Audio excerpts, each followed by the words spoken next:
Tech Ed Online. This is Mr. White, and this is the start of a new project.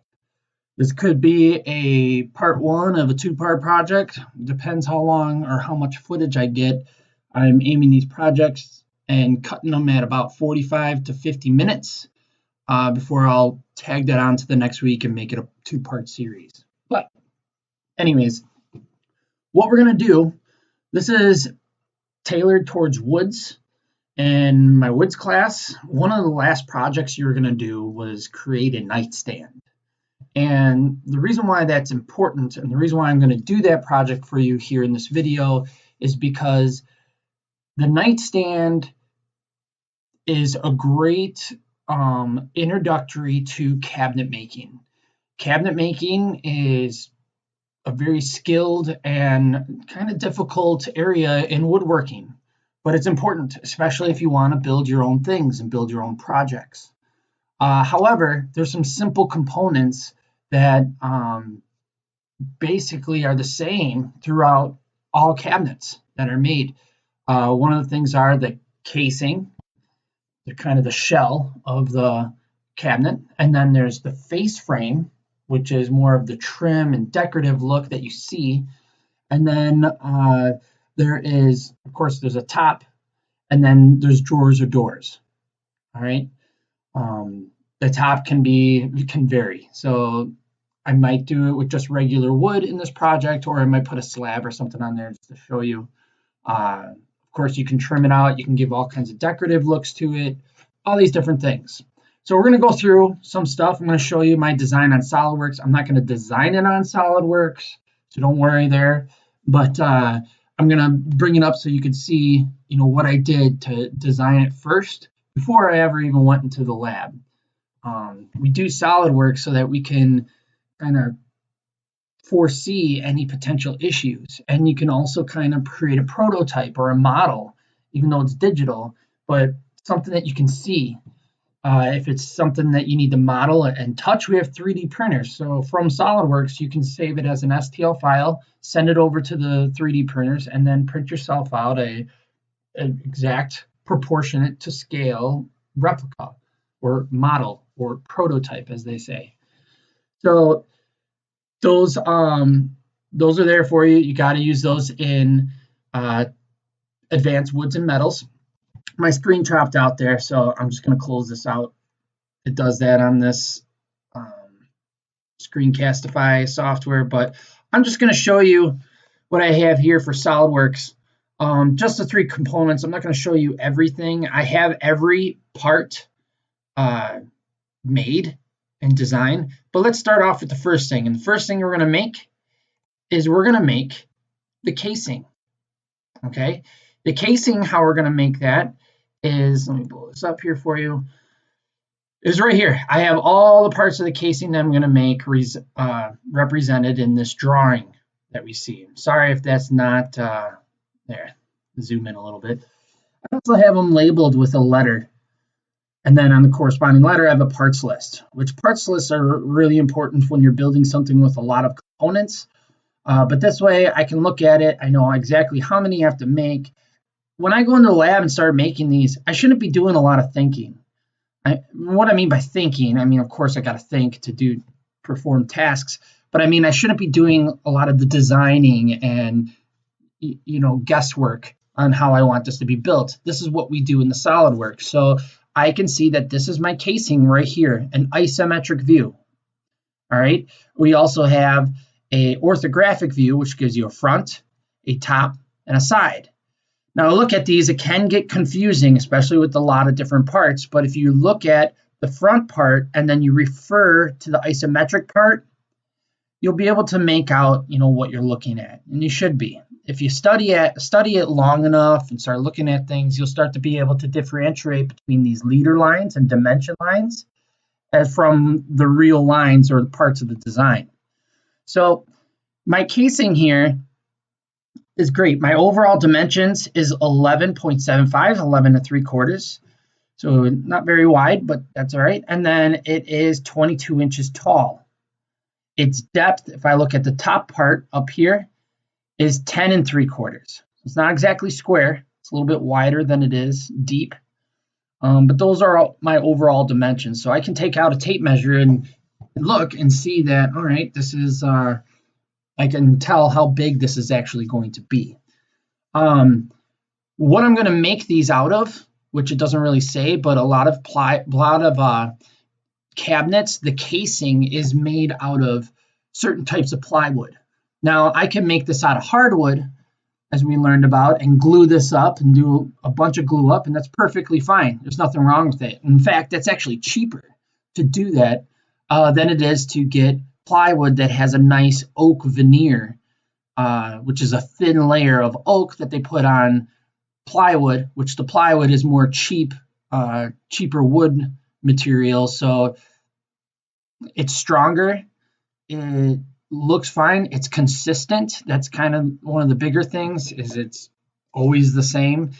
It still has the grain structures, and it kind of speeds things along. So you're trading off a little bit of cost for time. I don't have to wait overnight or glue them all up, square up all the boards that I need to create A, B, and C here.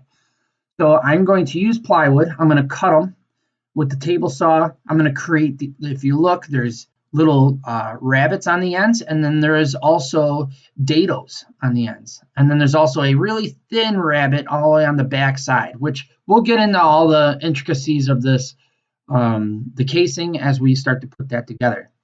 Then also there's a little frame up here that you see D and E. There's two E's because they're the exact same board, just in two different spots. And then same shape board, I should say. And then D right here. So this right here, this webbing, it's all going to get covered, but it's there to hold. It's like support.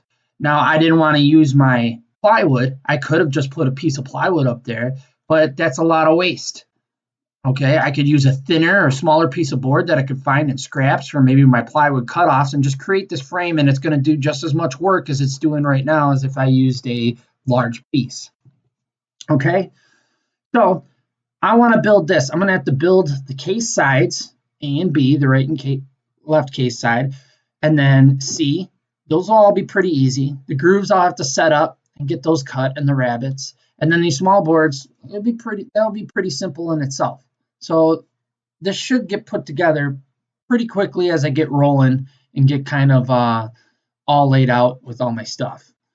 Okay, so that's the casing. You get that put together. I'll show you some techniques to keep it square, because it's going to want a rack, which means that it's going to look like a trapezoid, if you know your geometry shapes. So we're going to, I'll show you that when we get to that part of the project. Okay, next, this is just the top. Like I said, I made a drawing for every single part. So as you go through here, you just turn the page to the next part, you build that part, and then go. The top, I might put a slab on for the top. I'm not sure yet, just to kind of be fancy. Otherwise, you know, this is what I did use is a glue up. Okay, you don't want to use the plywood, because the plywood has undesirable end grain. It's not even end grain, it's just the cut part of the plywood, and you can see all the layers. So that's why with the casing, yeah, it's just casing, but all the cuts, or the parts where you can see inside the plywood, that's all going to get covered with what we call a face frame. So let me just go to that right away. So face frame, if you look now, our drawing's a little different. So you saw on our casing, it didn't have this part where this board is laid across the face of our casing, and that's why it's called a face frame. So basically, you make this board, it's about 3/4 of an inch thick, and it gets laid right over the top. And we can use little things like flush trim routers to clean up the edges and everything, but that covers up all those undesirable layers that you would see on the plywood. And it makes it look nice. It's kind of like a trim. It trims out your board. So first component is casing, second component is the face frame, and then the next one, I kind of put these together because they're just little things, but is the top, which can be different. Then after that is the drawer and doors. So the drawer, there's a lot of intricacies in the drawer, especially if you do some type of joinery, which we'll get into that. We're going to do dovetail joints, which is this type of joinery right here. They look like dovetails. We're going to do that, and and make a drawer that goes in and out. I probably won't put a door on here. I have it to where if we have time at the end of the semester, we'll do a single panel door and we'll put that on there as well. But we'll see where we're at in the video and how long this takes, because it will take a little while. So there's that. So I'm going to print these all off. I'm going to create a PDF so I can take that into the lab and start gathering up some materials. And we'll go from there. All right, we'll see you in the lab. All right, here we are in the tech ed lab. We're going to build a nightstand. So what I need is some plans. What's nice, Mr. White has made a little wood project portfolio for the projects that we do in woods. So I'm going to turn the nightstand tab and I can pull out myself some plans. Then I can return that when I am done. That way we don't have a bunch of plans floating all over and they're nice and contained. All right, nightstand project. Things I will need for sure throughout the entire project is my ruler, tape measure, so to speak, and pencil. This is a kind of a rough framer pencil or construction pencil. I don't like it when I'm doing cabinetry, so I will get a better pencil when I'm at it. But first off, like I alluded to in the previous video, we're going to start on the casing. Okay? We're going to make this casing, and I'm just going to take it piece by piece, and then I'm going to flip it over. Once I get that built and put together, I could start making my parts or my face frame for my parts list here. But first we're going to work on the casing. We'll get that all made. Once I have all the parts for it, then I'll assemble the casing. I don't want to start building my face frame until my casing is completely built. Though I have all the dimensions that I would need, you never know with wood. It might be off by a 1/16 here or there, so I want to cut the face frame to fit. I want to double check my measurements after I have the casing assembled, so that's important. All right, so let's see what we can use.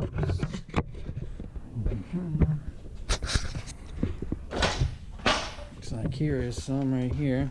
I don't like that. All right, so for my casing, I found some material. Instead of cutting out of a full sheet, which is 4 feet by 8 foot of plywood, I have a lot of cut-offs, small nightstand. I want to use this stuff up because, like I said, it's expensive. It's like $60 for one sheet, and it goes quick. So here, my overall dimensions for my case sides are 11 by 22. I want to make sure my grains of my wood are going to be going vertical, so I want to be pulling my 22 inches. This will be my bottom, this will be my top. It ends right here, so I clearly have enough wood that way. And then 11, here's 11. I needed to get 2 of them out of there, so 22 inches, and I got a lot left over. And then for C, which is my case bottom, it happens to be 10 3/4 by, it's under 11. So if I have that in here, let me see where my 22 is, right here. I'll have plenty of room to cut my case bottom. And also, I was going to use this for my frame rails in case the top of my casing. But I'm going to have plenty out of this sheet right here. I'll be able to create this whole casing out of this one board right here. I don't even need this like I thought. So I'll speed this up. You're going to see me work. I'm going to work on this casing, and we'll talk to you later.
So now I have all my parts.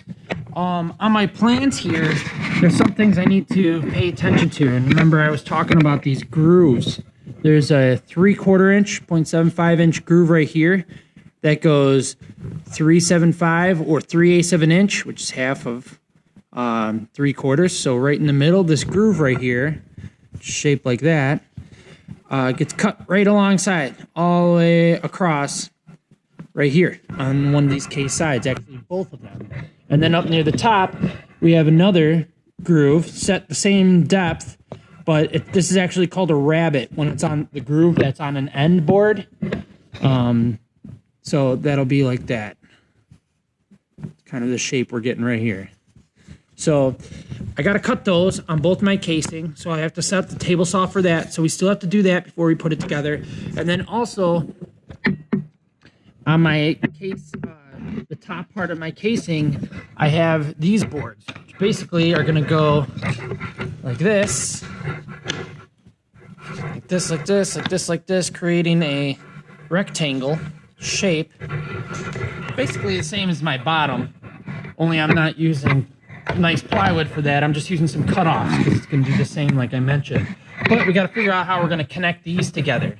What's nice is this 3/4 inch plywood is already 3/4 of an inch. So I don't have to plane it down and do anything. I can go with that number. 3/4 of an inch. 3/4 of an inch is a nice number when you're dealing with cabinet making.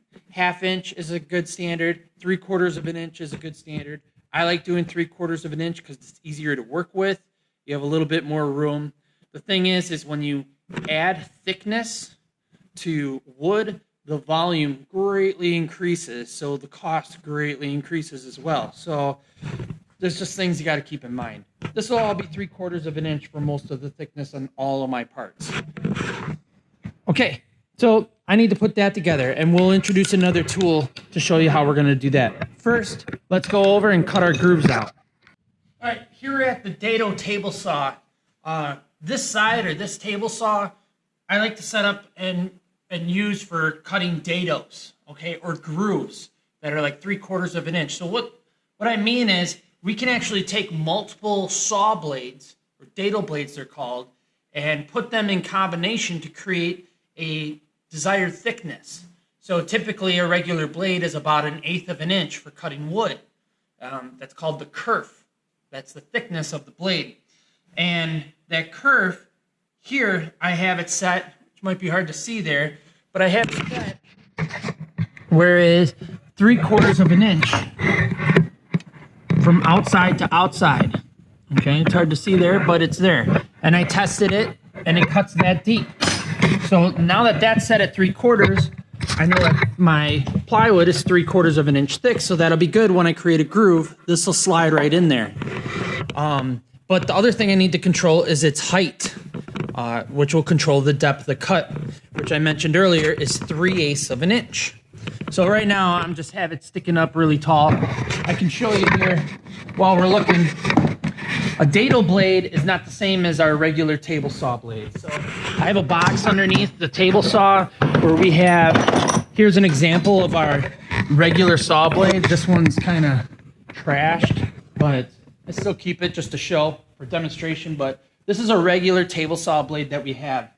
Okay, this one is actually a 40-tooth 10-inch blade. You can get some with 80 tooth. The more teeth, the better the cut you're going to get.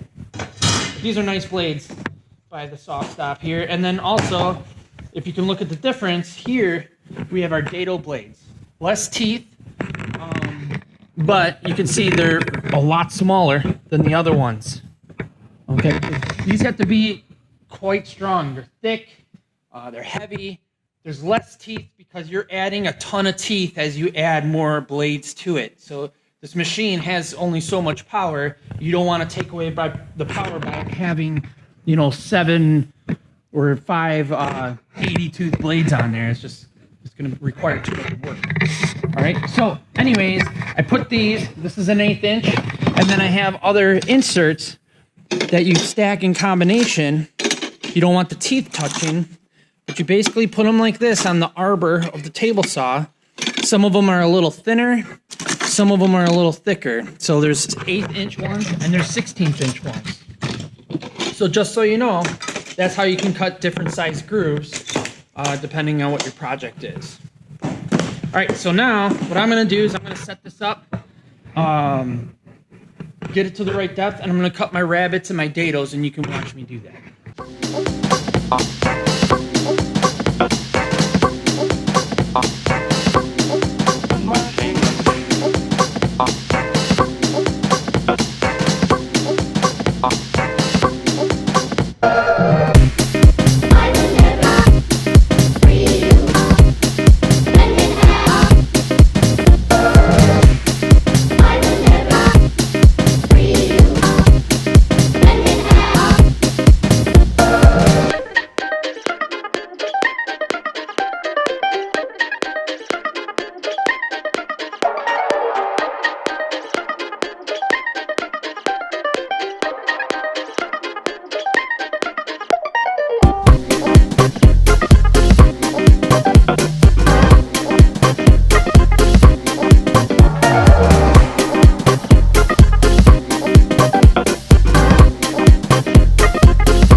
So I have my dado.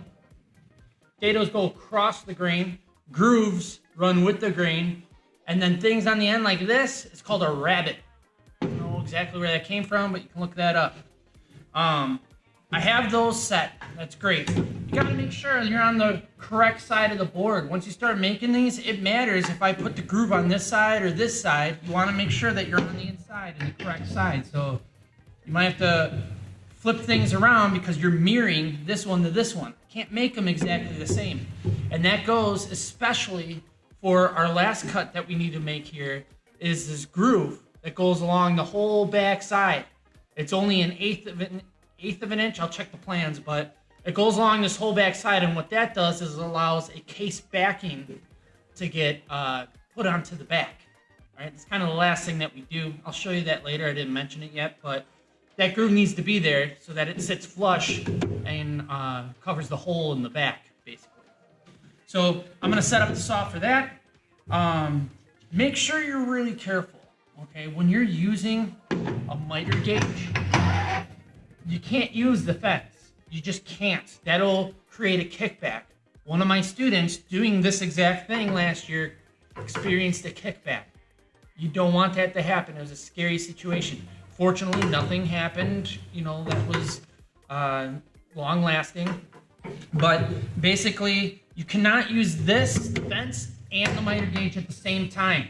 If you do that, if I had the miter gauge here, and I had the fence right here, when you go to push on that, you're pushing right here and it's pushing against the blade. That's why you don't want to push against the blade. You want to push against the fence.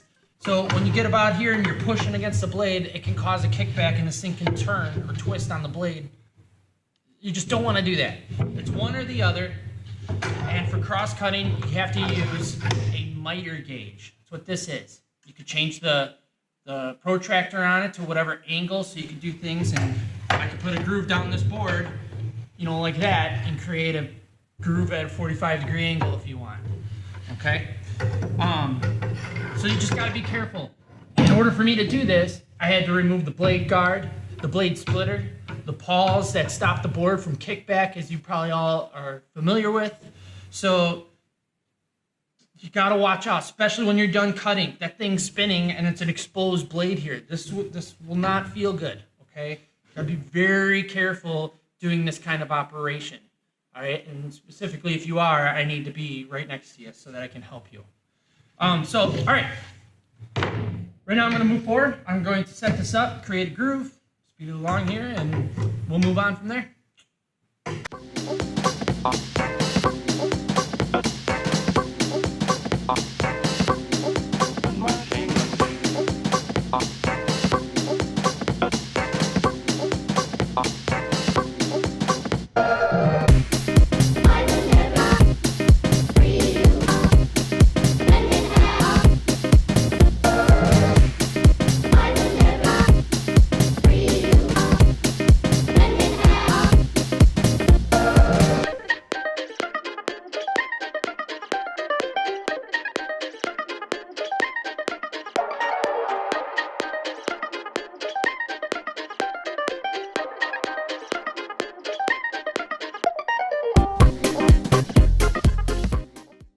Now that I have my rabbit and my dados cut, I have a rabbit going all the way down the back from my case back.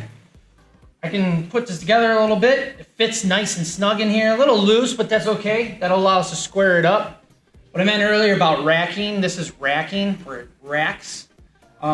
We want to get this nice and straight where we have 90-degree angles in there. But we don't want to worry about that until we start gluing it up and attaching everything and assembling.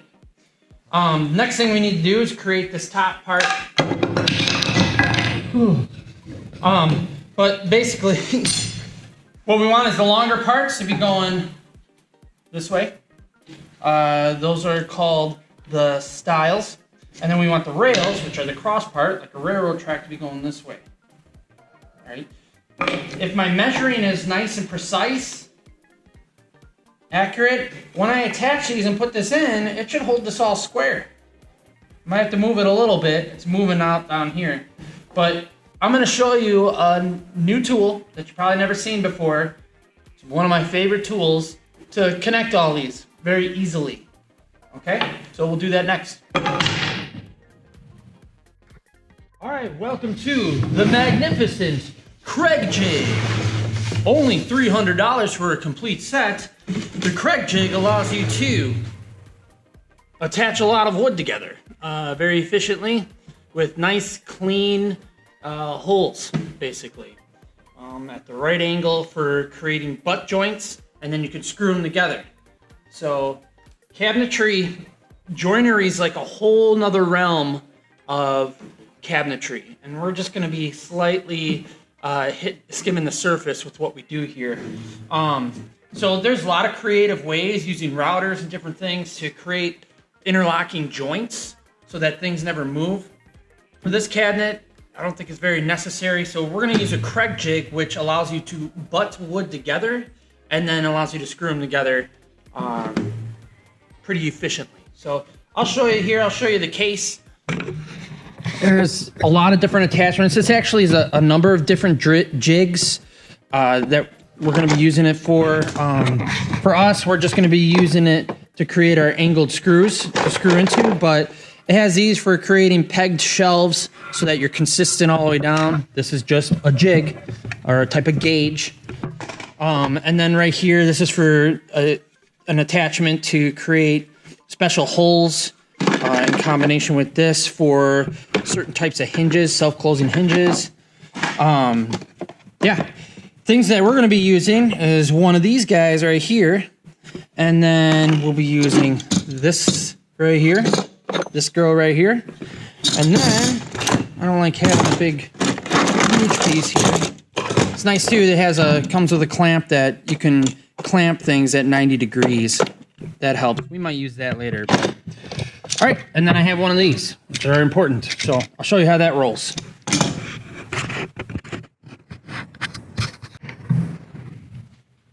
Okay, here I have my stiles and my rails for my casing top. And what I want to do is I want to be butting up the shorter piece to my longer piece like this. So that means I'm going to need to drill some holes in here and screw that together. So the gauge that comes with this, the Craig jig, needs to be set up for whatever type of thickness and different size wood. So there's a little thing right here, and I can move these little shelves up and down, and I want to put them at the thickness of my wood. So you can't see it on there, but that says 3/4. Obviously make the other one 3/4. And then this is pretty much set up and ready to go for you. You need a set of drills, one to drill out the hole, And then the other one, an impact drill to screw in the screws. No phones at school. Hello, this is Jake. So, with that being set up, I have this here. I can put this on the shelf right there, like that. I can clamp this together, and then I'm gonna use this special drill bit to screw these in. So here I have the special drill bit, not this one, this one here. These are really expensive, they're delicate, they can break, so it has to go right back into the box when it's done.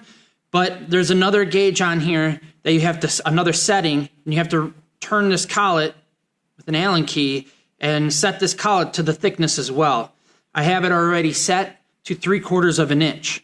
So I'm good there. I can load that into my drill. Just like that. That way that's ready to go.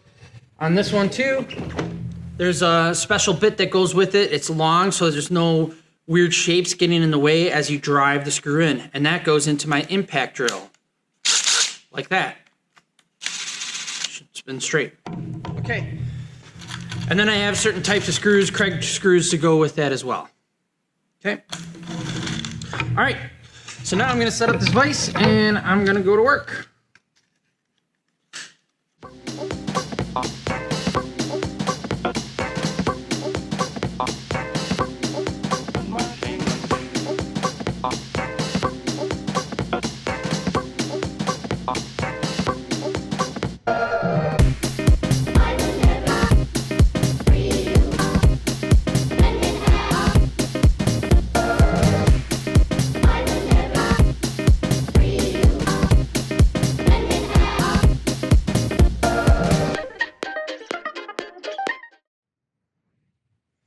Okay, so I had to fidget around a lot with the settings on this Craig jig. It wasn't on this clamp because it wasn't set right. It took a while, but now that it's set, it'll go a lot quicker.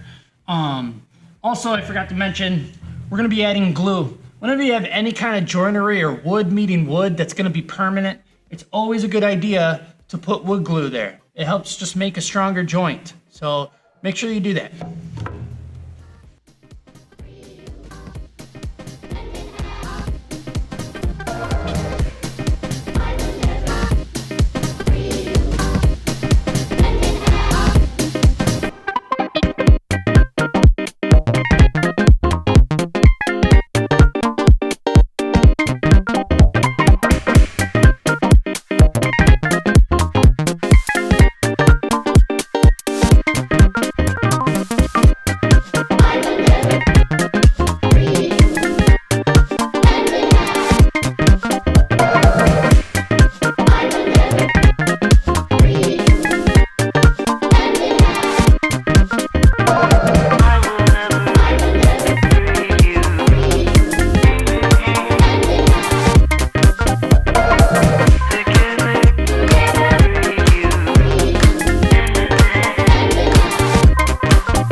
I got my parts all made for my casing, believe it or not. Didn't take very long. I did have to trim down my stiles here because they were, I deviated from the plans and I made these 2 inches instead of an 1.5 inches, which is what the plan said to make. But for the demonstration, I wanted a lot of wood there, but that increased the width that I need. So I had to take it to the, I took it to the chop saw. I measured in 1/2 inch from both sides. That way it stayed centered and just took it down a little bit. Didn't get in the way of my screws, so it's all good. Simple fix. All right, so next thing, I can assemble this and see how it looks. And then I'm gonna be gluing this and then slapping it together with the square, and we can move on to the other parts of this, the face frame. So, this is set here. Another thing that I did, I made sure that my grains on my plywood was running the same way. So here, if you can't see, it's going right to left. All right. So this is my case bottom, and being that my grains on my plywood are going up and down, you wouldn't want the grains going this way. It's just not typical. I mean, it depends on your design, of course, but usually cabinets, you want the grains going up and down, like vertical, like a tree. All right? So, but I don't want them to contradict my wood that's here. So I want it to run down, but then I want my grains to go this way and look like it's horseshoeing back up. So I cut this the right way, the right dimension, so that this can fit in there. And then we can bring this in here. Sure I'm flush with the front. Flush with the front over here. And it just looks better, all right? Now I could take my stiles here, which will go this way. Yep. And this will go in the front like this. There you go. That's my casing. That's all I need to do to make that. I'm going to put that in here, glue it up, and then I'll be able to put a face frame on here when the glue is dry. So I probably won't be able to do that till tomorrow. But I can get it all made and ready to go for this. So what I'm going to do is I'm going to, when I end this clip, I'm going to speed it up, and then you'll get to watch me. I'm going to glue up all my joints here with glue. I'm going to put it all together. I'm going to use a nailer, which is kind of cheating, but I'm going to use a little small brad nailer to brad nail these. You could use screws. You could just use the glue if you wanted, but I'm just going to hold it together so it's ready to go for tomorrow. I'm going to use a nail gun. But pretty much when you put that face on here, it holds it all together nice. But with the face as well, we end up just gluing that on too. So I want something a little bit more to last through this demonstration. So that's that. Watch me. Oh, and the code word for this project is going to be dumbbell. Okay? So the code word is dumbbell. All right, so my camera's being goofy. It didn't record me putting this together, but pretty much I put glue in all my parts. I put a little nail in there. I didn't nail it up like I just put one on each end just to hold it while I put it together. See, it's just a little baby hole. And then I put these clamps on to really secure it. Now, if you can see, I have a little gap at the top of my piece. At the bottom in this case, see it? Okay, in order for me to fix that, I need to actually squeeze the diagonals here together, or this way. It depends which way it's gonna go. And then I'm gonna put a little clamp on there going diagonally, and that's gonna hold it in place for my glue to dry. So I'm gonna do that for you right now, and then we're gonna leave this sit. I don't wanna touch it. Just wanna leave it there until tomorrow. When we take it apart and hopefully it stays square. Having things nice, 90-degree angles, super important when you're building stuff like in cabinetry, all right? It needs to be solid, otherwise it's gonna look like junk, and then things that we add to it aren't gonna go on so well. So that's very important we get this right the first time.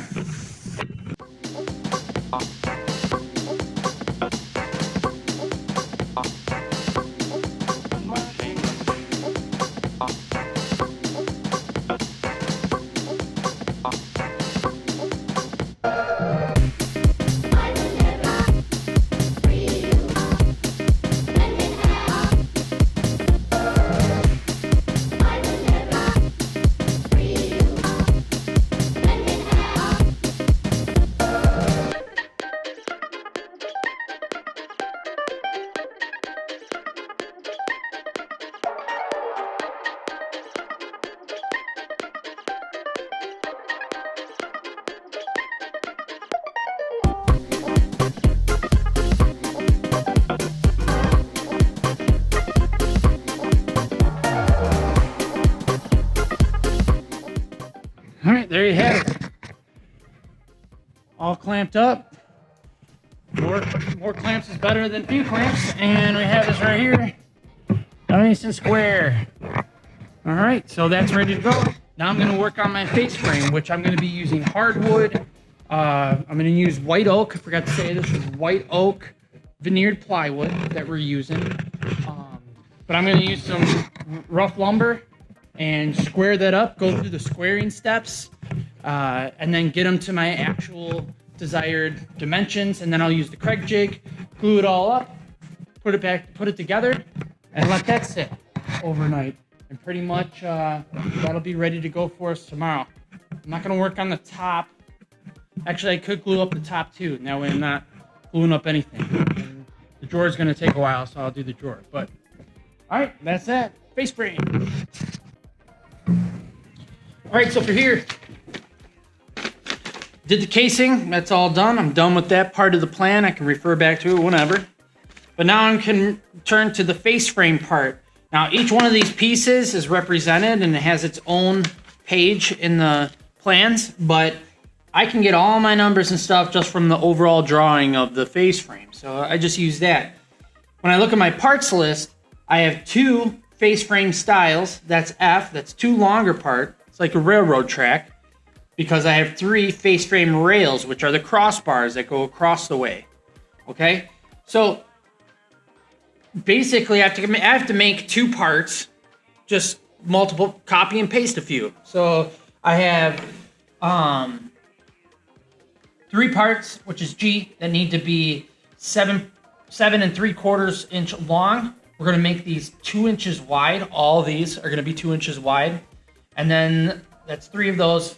They're all gonna be 3/4 of an inch. I'm staying true to that. And then I need another one, 2 letter F's are gonna be 22 inches by 2 inches by 3/4 of an inch. So, all of you know how to square up a board. I will fast forward that. You can watch me work in the shop, but other than that, we'll meet back here when I'm ready to put those together. Here I have my boards. I found these on the shelf. All these, white oak, they're gonna work. Some of them they're different shapes. I'm just gonna pretend like this is all rough lumber and go through the squaring steps just to be sure everything's spot on. Here we go.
Now that I have my wood all squared up, 2 inches by 3/4 of an inch, and these ones are 22 inches long. These ones are 7 3/4. However, what I did is I added a 1/16 of an inch to all these. The reason why is because I want it to be slightly oversized when I go to put it on. And I'll show you that later in the video of why I'm doing that, but I did that on purpose. So this is gonna work out. It's a little more complicated than the last time we used the Craig jig, but roughly the same thing. I need to lay out some lines so I know where to put these. I'm gonna put these down. Where's that but not the same thickness. It's weird. Super weird. There we go.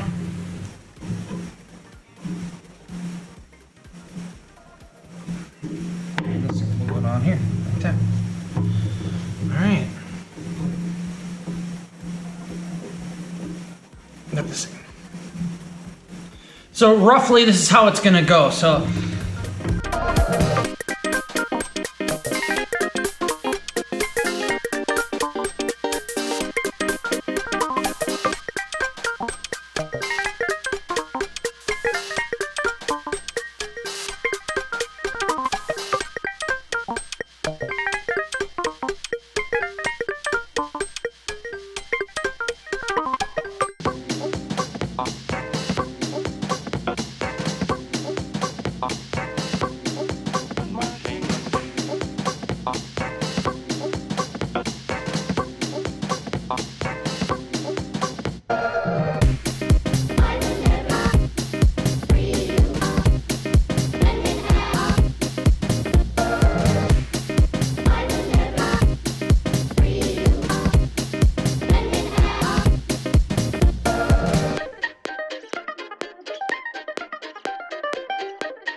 Alright, so now I have a face frame. Nice solid white oak, all hardwood, no plywood. All my joints look nice and tight. Have them glued up. I have one area that's not exactly flush. It's like off by 64th, whatever. But a little bit of sandpaper will take care of that right away. So here's my face frame. That'll go on my casing. That'll be ready to go for us tomorrow when the casing's done. For the rest of the day, what I'm going to do today is get to my top that I'm going to put on here. Get that out, because that's got to get glued up and sit overnight. So I'm going to build that. And, I mean, that's just as easy as making your cutting board. If you know how to square up a board and know how to do a proper glue up, you can easily make a top for this. I was thinking about putting like a slab because I have a lot of white oak right now. Put it on top, but I don't know if I'm gonna do that yet. Yeah, there we go.